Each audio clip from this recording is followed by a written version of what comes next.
scammer versus scammer showdowns are here, and they're using my investigations to try to hype their fight? All right, then. I guess I'm going to use their fight to hype their crimes. Or at least what should be crimes. Let's break this down. Yo, you don't read contracts, huh? No. No, that's I what get people to do that for me, buddy. Not like you. For scamming. Where were those people when you got caught for scamming? I didn't scam nobody. You literally signed a contract that said, I am agreeing to scamming my audience. You pay your fans back? Scamming you pay your fans back? Dylan, the difference between you and I is what? I'm rectifying my situation. How? And I didn't scam anyone. How? I never made a single token. Me either. Dollar. I never sold a token. Nah, bro. You bought that private jet with people's money. And I'm money. rectifying my situation actively. You scammed your audience on 20 separate occasions. 20 separate occasions. Community notes checked your ass, bro. Okay, yeah. Quote unquote. Dillon Danis has also scammed his audience on several occasions. I ratio you every single time I tweet you. All right, this clip is amazing. It's like Christmas came early for me and Santa got me something I didn't even know I wanted. You know, these two con men are out here trying to decide which of them is the bigger piece of garbage, but not just that, which already brings a smile to my face. But to do it, they have to cite my research into the other person while also denying my research into their own scams. I couldn't have dreamed of a better scenario. They have to have this thrown in their face in what should be a big moment for them. You know, they're have this big fight. It's all exciting. And then they get reminded, hey, you're actually a scammer. Like Logan might have artist in his Twitter bio, but I love to remind him that the real kind of artist he is a con artist. And the funny thing is, the best they can hope for in this scenario is just to make the other guy look worse. Like, nobody looks good here. They just have to say like, I didn't scam as bad as you did. Like, for instance, Logan literally brings up my website, Scam by Dillon Danis, where I show 20 crypto projects Dillon promoted for money that are in the toilet now. And Dillon's only response to that is not that he didn't do it. His response has to be, hey, that same guy who caught me also caught you scamming with CryptoZoo. And then Logan has to pretend with this fake smile he plastered on the whole time, like, oh, I'm rectifying it, bro. Which, of course, he's not. He hasn't paid anyone. So this whole thing it's been very special for me to watch my evidence get thrown in their face by another guy who also got caught.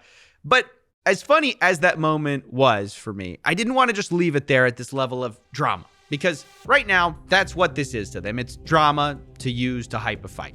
Which scumbag will get knocked out? Pay to find out. But I think that's the wrong place to leave it, because people are just gonna get carried away with this rivalry thing like, oh, I hate Logan more, so I gotta support Dillon, or vice versa. You know, I've seen a lot of that.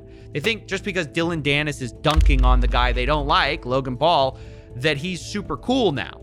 Or they think Dillon's gone too far with Logan's fiance, so I support Logan now. If you think either of those things, you're being conned. I mean, that's the grift. Why do you think they got the two most unlikable people on the planet to fight? They want to make you pick a side, when the truth is they're just both terrible. And so in the spirit of talking about their scams, since they brought it up, I wanted to remind people about that, what they're really about. Dillon Danis, as we said, promoted 20 crypto scam projects for money. But the funny thing is, I don't know if I emphasized a lot, we stopped looking after 20. I mean, trying to find the total number was like counting raindrops. And here's more scams that we missed just to prove my point. And more, and more, and more, and more. And then on the other side of the table, you have Logan Paul, who tries to pretend CryptoZoo was his only scam, and he never profited from these scams. But that's not true. Take Dink Doink. He pumped and dumped that meme coin and made money. Here's him buying it, then he promoted it, and then he sold it. He also hyped up Elongate, and then dumped that coin. It's all good. Elongate made me rich. Elongate, baby. Let's go. Elongate token. Here he is pumping and dumping another coin called F Elon. Made about 100K with that tweet. So this guy is not some one-time scammer or somebody who got mixed up with a bad person. He is the bad person. And there's even stuff I have in my files, which I guess I'll just drop here, even though it probably should be a whole separate series or video. I'm just so bored with this grifter that I can't be bothered. You know, it's just after you document the, fifth or sixth thing, it's kind of hard to get excited about it, but I'll put it here. Did you guys ever hear of when he promoted this crypto coin called OMI? OMI, I think, is like another one. Bro. Am I good? What are you saying? You have the same weird little coins that no one's ever heard of yet as me. Let's go. You have Omi? Yeah, bro. Shut the up. Shut up, dude. No way. This totally isn't planned at all to pump this coin so we can make money on our young audience. Now, I know you might want to give them the benefit of the doubt there, but that reaction was so fake that even their co-host, Mike, who's Logan's whipping boy, can't help but be skeptical that this was all a little too rehearsed. But I want a bunch of that because I like that one. Pokemon. Y'all definitely talked about this. No, on my so kids. On my kids, we've never talked about this. What a charming guy. Well, what if I told you I had video evidence of them talking about buying Omi, colluding behind the scenes before their podcast went live to you guys? Yo, Ben, we need some more of these Akomis. Please, bro, please. EOD, if possible. Yep. Because we have an episode going tomorrow where we talk very highly of Omi, and I wouldn't be surprised if that caused some traction. Let's go. Omi a wagon. Let's go. Logan Paul hanging out with the guy he's never talked about Omi with before. Remember, on My Kid's Life. And they say, hey, we need to buy more of these Akomi or Omi. You know, more, as in they've bought it before, meaning they've talked about it.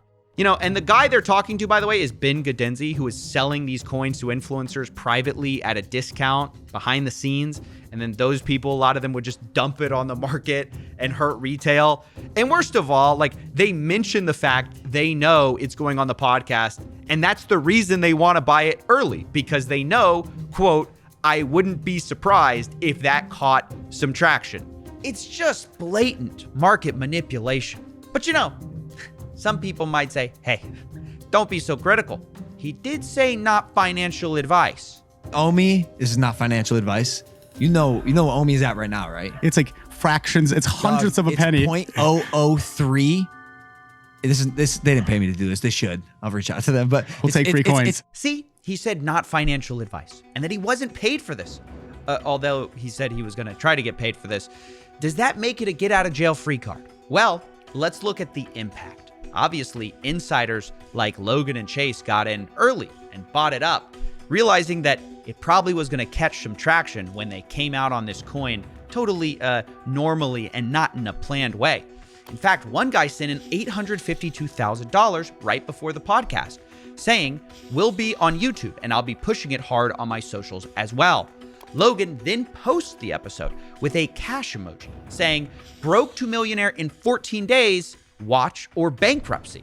You know, more not financial advice. And what happened next? I think anyone could have predicted. This is the price chart of Omi. The dot on the left is where they told you to buy.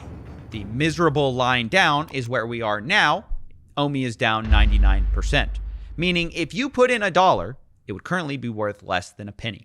So yeah, I could go on all day with these pump and dumps, these scams, these promotions that were paid and not disclosed. But the point is, with all this stuff, while it is amusing to watch these scammers call each other scammers, this isn't drama. In most societies, it would be considered, I don't know, like a crime. But, you know, for some reason, the crypto has the Justice Department confused. So I don't know what's going to happen, but Logan and Dillon have a very long history of scamming fans. So I'm not on either of their sides. I hope they face justice for what they've done. And I hope I've hijacked a bit of the conversation, a bit of the hype from their dumb fight to shine a light on their many scams.